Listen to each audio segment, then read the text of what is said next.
Welcome everyone to Successful Iranians, the podcast. We've had a bit of time out lately, but we've got a special, incredible guest on the podcast, and it is the one and only Payam Zamani. How are you, sir? I'm good, Johnny. I think I should hang up because you just said this is for successful Iranians. Why did you call me? Yeah, I think you're one of the most successful Iranians. He's very modest, is our Payam. So if you don't know much about Payam, I'm going to give you a little overview, and Payam will soon, I'm sure, correct me if I'm wrong. So Payam Zamani is an Iranian-American entrepreneur, philanthropist, investor, internet pioneer. He currently serves as a founder, chairman, and CEO of One Planet Group, a hybrid tech and private equity firm, folks, dedicated to operating, investing, and empowering early stage technology and media businesses. So in terms of early life and Payam, he was born in Tehran, belongs to the Baha'i faith. He has a very interesting story from my research. In 1987, at the age of 16, he fled to Pakistan by an audacious route across the Lut Desert with his brother. He then emigrated to the United States in 1988, arriving in San Francisco with just $75 between them.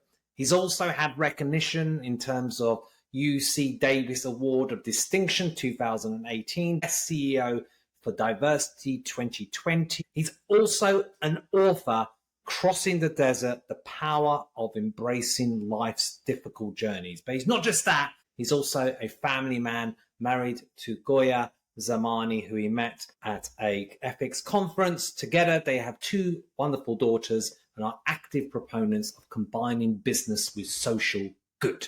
Did I do a service there, sir? You're doing amazing. Keep going. We have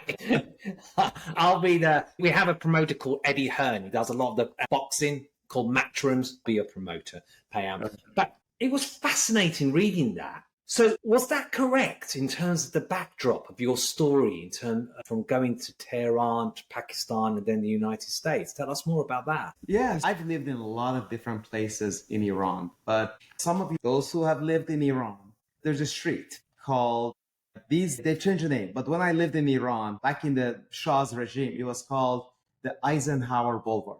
If you lived north of Eisenhower, typically you did well. If you lived south of Eisenhower, typically you did not do very well. I did not belong to north of Eisenhower. And I did not live in Iran, in Tehran, for a long time either. In fact, when I left Iran, I lived in Shiraz. But we lived in a lot of different places in Iran. We moved almost every year or every other year. And part of the reason for it was that my dad, who had become a Baha'i himself, he was born in a Muslim family. He really felt that the progressive message of the Baha'i faith was something that was worth sharing. So he wanted to live in places that he thought could benefit from that message, the equality of men and women, that science and religion should agree on. And so we lived in places that frankly were not necessarily very hospitable to Baha'is, and which is a part of the experiences I had growing up. I talk about in my book that at the age of 11, there was an incident that was instigated by the faculty of the middle school I went to, and I did not think I'm going to survive that experience alive. And then that was because of the fact I was a Baha'i. So we were used to living in places that were very different than living north of Eisenhower Boulevard in Tehran. Fascinating. Baha'is are so capable that I've seen and come across. Very talented, incredibly loyal as well, from my accounts, especially, for example, in the Shah's regime. It was very loyal. Baha'is amongst the most loyal to the Shah back then as well. So you went through a lot of adversity, which probably gave you the resilience to enter the world of entrepreneurialism. But not everybody crosses a desert, Payam. Tell us more about that. Of course, the name of my book, Crossing the Desert, was both figurative and it was literal. I did cross the desert. I crossed the emptiness desert, or as Iranians call it, Dasht Lut, which NASA has rated it as the hottest place on the planet, reaching temperatures of almost 160 degrees Fahrenheit. And I crossed that desert on March 8th, 1987, a hot day in the middle of summer. Crossing the desert was the only choice that Baha'is had back in the 80s if they wanted to leave Iran, because The government of Iran not only took many rights away, killed many Baha'is and so on, but they also took our passports away. So Baha'is did not have the right to leave the country either. So that was the only path. And I was 16. My parents wanted me to have a life that allowed me to make progress, allowed me to get educated. And Baha'is were not allowed to attend universities in Iran either. Still don't after all these years. And that was my path to leave the country. I left the country. I was smuggled out against all odds. I survived that as a child, made it to the other side, and lived in Pakistan for a year. I became stateless. I was able to get my asylum from the US. And it always brings tears to my eyes when I think about the fact that the first time ever I experienced human rights was by going to the US Embassy in Islamabad and feeling that there is a country halfway across the world that cared about my future, that gave me a second chance and gave me citizenship.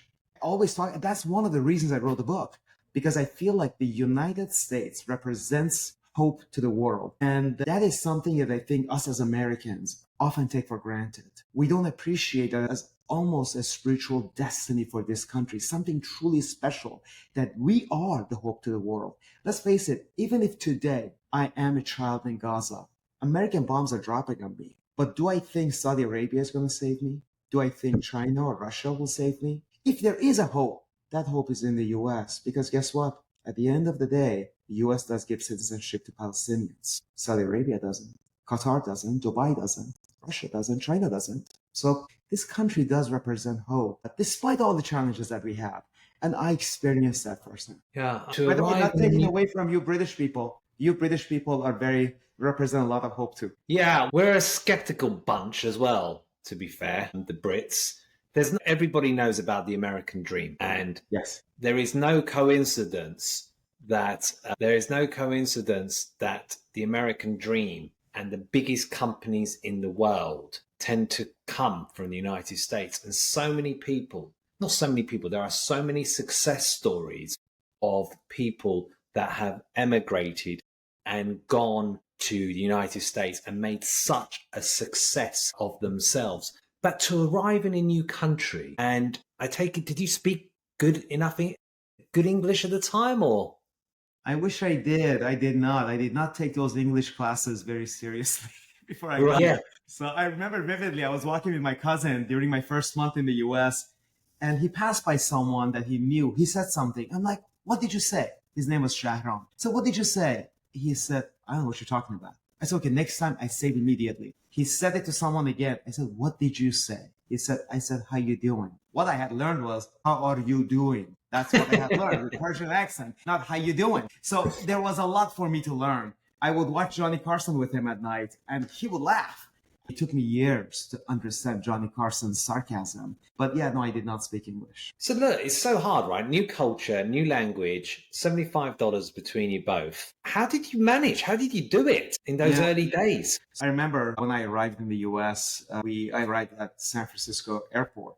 And one of the first things I experienced was seeing the homeless in San Francisco. And I had fear that many Americans who spoke perfect English, they ended up like that. What's going to make me think that I can survive in this country? I was still under 18. I didn't know really anyone but my cousin in this country. And I had nothing. I had not even finished high school.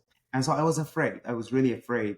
But what I also realized was I was in a country that and this is what I always remind my fellow Americans who act like a victim sometimes, that I cannot do this because corporations, I cannot do this because the white man, I cannot do this because of this and that. In the US, there are obstacles along the way, but the road is never blocked. Think about those openings, take advantage of those openings, and there are always openings. So for me, it was getting a job immediately, being in charge of my own destiny, having income, cash flow. And so within 20 days, I had a job. I was making money. And of course, I had to finish high school. But I had no choice but work very hard. Within 20 days of arriving in the US, I had a full-time job. And I've had a full-time job ever since. Going to high school did not stop me from a full-time job. Going to university did not stop me because I had no choice. I had to have that income. And frankly, nothing seemed too difficult when I compared it to almost getting killed twice. before arriving in the US. The jobs would not have killed me. It just meant that I had to spend hours working rather than hanging out with friends or going to Lake Havasu during spring break in California. Lake Havasu is in Arizona. Most California kids go there. But that's just what it meant. That was my sacrifice. Was it worth it? I think so. Frankly, I wish that more young people would do that because of his character. Yeah, because there is a saying that in America that they'll give you a chance and they can let you in quicker, whereas in UK and Europe, it's much more difficult to break in. When you are in, they stick with you longer in that sense.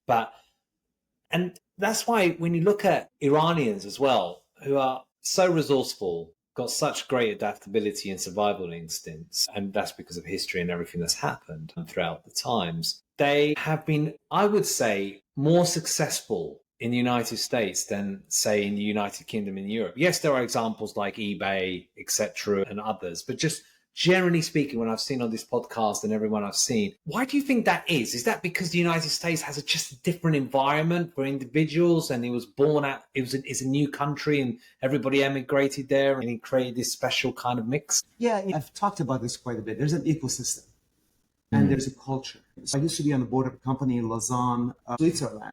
And I would go to these board meetings and I would hear from people saying that Lausanne will become the new Silicon Valley. I thought that no, that's not going to happen. I love the Swiss and many of the companies that they have built, but there's an ecosystem in the US that promotes entrepreneurship.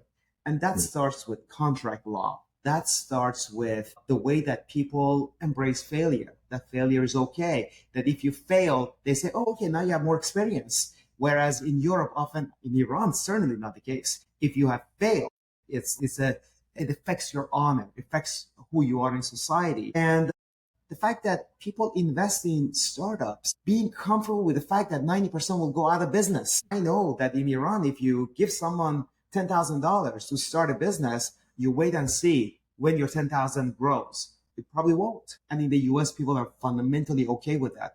The fact that many entrepreneurs, once they do well, they start investing in other entrepreneurs. That's just how it is in the US. The fact that people who make money, but a lot of them want to give it away.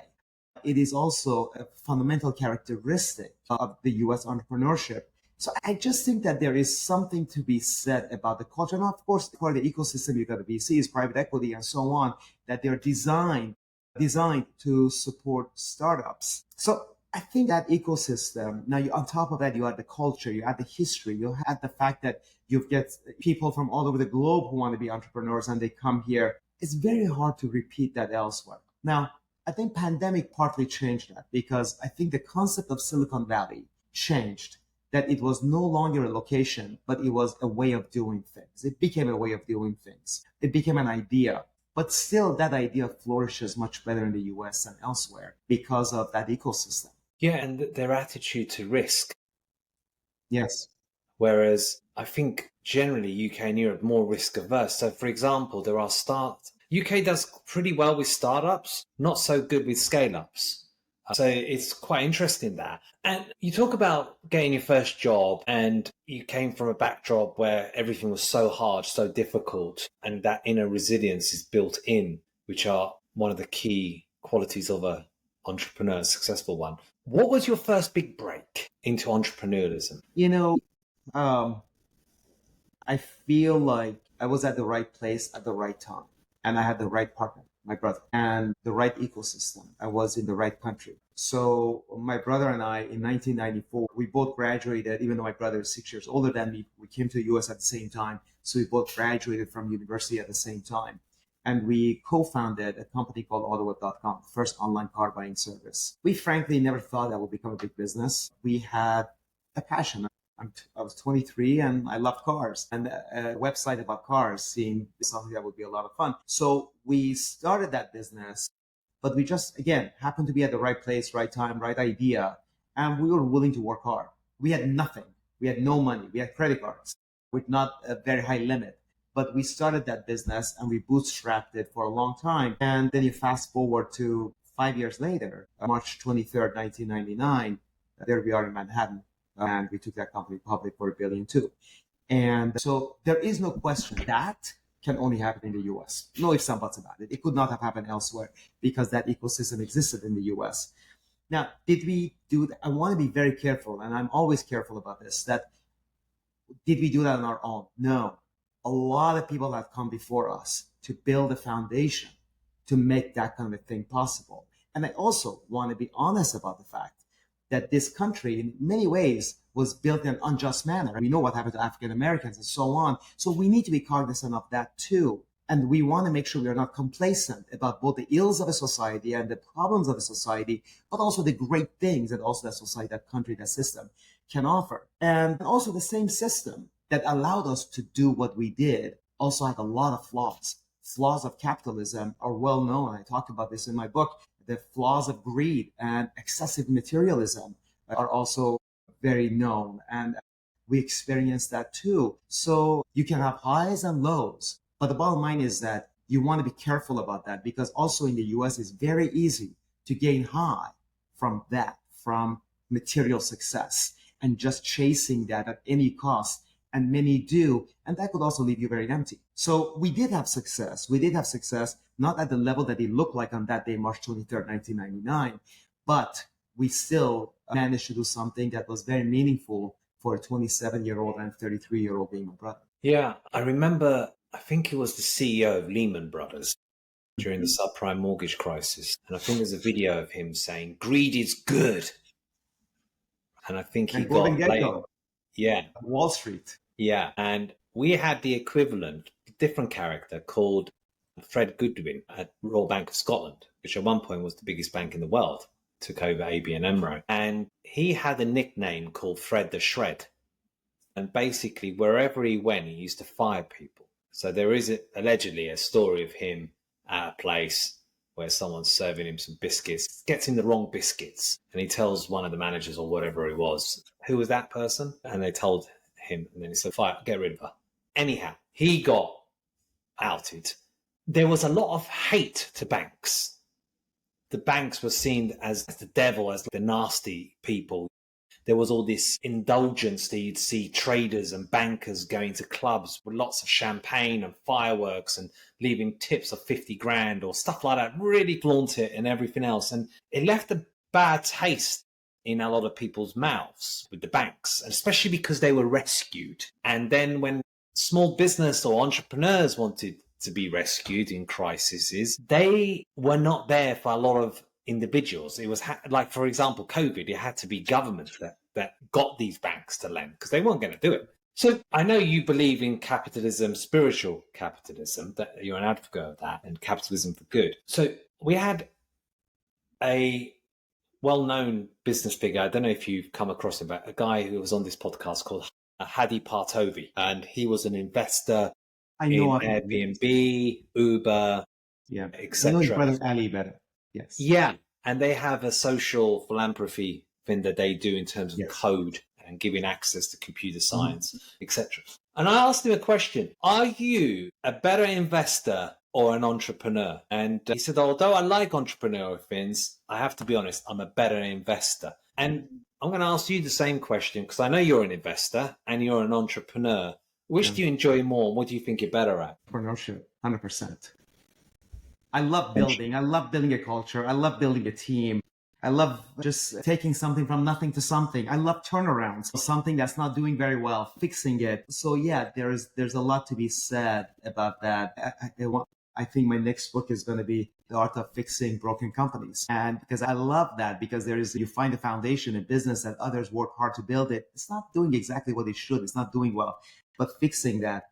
But I want to go back to that whole idea of capitalism for a moment, because I think that there's a lot of good that capitalism has to offer. But I don't like this idea of the polarization that we see in society. Is socialism good or capitalism? Why should I have those two choices? Is there something more humane than both that basically, in a sense, touches human heart and takes care of humanity in a meaningful way? Because when you think about capitalism as it is practiced now, it views me as a token of economic value. Nothing more. That's it. The more money, the better. Whatever I can do to maximize my finances, then that's a good thing. So a few have been able to gain a lot from the system, and they have left the crumbs for the masses. There is something wrong with that. And how do we fix that? And that is where the idea of spiritual capitalism, which I fundamentally believe in, is that you cannot do that by force. Because if you do it by taxation, guess what? The wealthy, they have more loopholes than anyone else. The wealthy have more. Think about California. They tax more, the wealthy leave California. The others don't have that luxury of leaving. They have to be where they are. They cannot just afford to get up and go. So I think that the only thing that we're going to be able to change people and change the way they treat other people is by changing their heart and the way they look at the world, the way they look at humanity. And that is through spiritual evolution, revolution, whatever you want to call it. And to me, that is spiritual capitalism. I want to do good because that's good for me. It's good for my soul. It's good for my well-being. That will make me more fulfilled. That's why I want to do it. Not because the government forced me. The government with laws cannot make me less racist. It needs, my heart has to change. And I think that materialism and capitalism is no different. Yeah. And what you're saying is this whole kind of purpose, mission-led capitalism where, look, a lot of entrepreneurs, they start a company because they think, oh, right, I'll do this and I'll exit and I'll make a load of money and I'll be able to live this life. Then I'll be good. Yeah, and then I'll be great. Good. And there are very successful entrepreneurs that say, don't think of it like that, because the more those entrepreneurs that think like that tend to not succeed more often than not. There are obviously exceptions, but the ones that are just, they're an entrepreneur through and through. What makes Elon Musk keep going and doing stuff all of the time? He's just in his DNA, he's in his fabric. He's a disruptor, he wants to change things. And so those entrepreneurs that tend to be like incredibly successful, they're almost addicted to it. Whereas the next thing, and it's the next thing. And it's not like where they say, I've made this ton of money, I'm just going to enjoy my life and leave it as that. It's still in them. They love the whole game of it, going, still having their hand in it and doing stuff and disrupting. Yeah. Does that resonate with you? Yeah, no, I totally see that. I don't view myself as a serial entrepreneur. I like to build. I feel like I'm a farmer, not a buccaneer, that I want to keep building something and see the fruits of it. So you look at a company like Bayer, I've run it for the past 20 years and I love it. I will keep doing it for a long time to come. I think that my advice to entrepreneurs is make the journey meaningful. So kind of like your values and what brings fulfillment to you and your everyday life they have to be coherent. Like milk and honey, they got to be so mixed up that they cannot separate them. And there's a Baha'i teaching that says that work offered in a spirit of service is same as worship. And I love that because it's telling me that if I don't look at you as just a token of economic value, but through my work, through my everyday professional presence, I want to serve you. That by itself is worship. I don't have to go to a mosque or a synagogue or a church to do worship. That means very empowering because I can show up at my work and I'm worshiping if I'm offering that in the spirit of service to you. So I think that's beautiful. And I think that something like that can elevate all of us to think that how can we be in service to our fellow humans? Yeah. And do you think it's easier now or harder to be an entrepreneur? That's a good question. I think that if I were to start a company from scratch at the age of 54 that I am today, it would be very difficult for me because... He's good, Pam, though. He's buff. When you see on the YouTube, guys, he's definitely looking after him. The reason for it is that maybe if a 54-year-old back in the early 90s wanted to start AutoWeb, that would have been difficult for him because I did not grow up with many of the things that the younger generation are growing up with. So I think that for a 20-some-year-old who's a first-time entrepreneur, it's probably no more difficult than it was for me back in the 90s. For me to be a first-time entrepreneur at this age today, it is more difficult because many of the technologies, many of the things that need to be developed today and are the new thing are not as inherently obvious to me as they are to a recent grad who's 26, 27 years old. Yeah, I spoke to one successful entrepreneur and asked him the same question. And he said, Johnny, because there's more, the opportunity means there's less opportunity. And what he meant by that is that because for everybody now could just be an entrepreneur, you can use a website called Lovable, you can do a website, you can use AI, you can do all these kind of things. But his argument was because there's so much opportunity, means that there's less opportunity by consequence. Whereas before, I don't believe that. That's an excuse. Oh, I love that.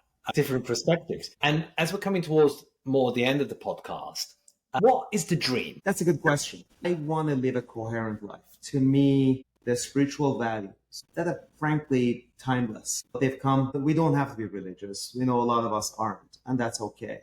But many of those timeless values have come through spiritual teachings over the years. To me, success looks like if I'm able to stay coherent to those values, that when it is all said and done, years from now, I'm gone, but that my existence, the companies I build, people feel that ever so slightly, it did make the world a little bit better. That would be success. Yeah, it's beautiful. Is there people, for young people listening to this, or budding entrepreneurs, or people that want to become an entrepreneur? Fear always is there for everybody. I always say you got to punch it in the face. But is a successful entrepreneur someone who's really good with the detail and more of an operator, or is a successful entrepreneur someone who's a bit of a maverick, instigator, an idea person that then surrounds him or herself with people that do other stuff better than him or her in terms of processes, systems? What's the secret of the sauce? I think entrepreneurs come from many different backgrounds. You look at Silicon Valley, some entrepreneurs were great engineers, some entrepreneurs were great marketing people, some were great idea people. I think successful entrepreneurs are the ones who understand what they're not good at. So as a result, they're able to partner with people, hire people, or find founders, co-founders, that they augment them, they complement them. So beyond that, I think they can come from any walk of life, any background. But one thing that I have learned over the years, you cannot force yourself to be an entrepreneur, and it's okay. If you're doing it for financial gain, don't do it, because in many ways, entrepreneurs are not necessarily happy, because entrepreneurs have a level of stress that stays with them day in, day out, 7 days a week, and 365 days out of the year, 24 hours a day. Sometimes it's better to take a different route and bring joy to yourself and those around you by not forcing something that is not you. That's beautiful advice, because there's that debate, intrapreneur versus entrepreneur. And one of the most successful entrepreneurs is Tim Cook, Apple. That's he right. earns 99.6% more than everybody else. In terms of socials and your book, where can people get that? How can they discover more of the Payam Gold? All right. Let's call it bronze, not gold. And so you can find me on Instagram at Payam Zamani, no hyphen, no dash, no dot. On LinkedIn in the same manner, same thing on Twitter. And my book, Crossing the Desert, is anywhere books are sold. Amazon, the easiest place. Great. Thank you so much, Payam. This has been Successful Iranians. Thank you, Johnny. Really appreciate the time.